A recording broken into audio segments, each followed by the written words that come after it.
একটা জুতা কিনছি এম কোম্পানি, বাইরের। আমাদের দেশে এটার দাম আসলে নর্মাল দোকানের থেকে অনেক কম, but quality I think very good.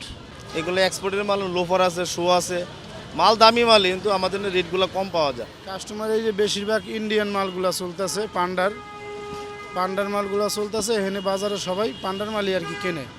তাও তো আমরা এখানে একদমই বিক্রি করি, কাস্টমার হরানি হয় না। শীতে পড়াশোনা করে বেশিরভাগ বাচ্চা আর মেয়েদের জুতা, এটাই দুটো পছন্দ করে। দাম 800, 1000, 500, 700,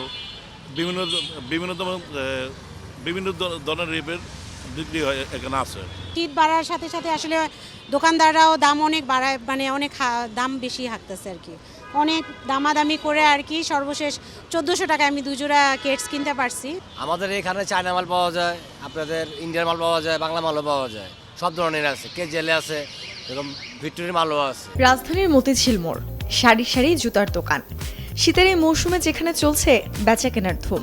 সাধারণত স্নিকার বা কেটসের দাম শুরু হয় 800 টাকা থেকে, আর ছোটদের জুতার দাম পড়ে 600 থেকে 1500 টাকা। অন্যদিকে চেলসি বুট বা লেদারের জুতো মিলবে 1200 টাকা থেকে 3000 টাকার মধ্যেই।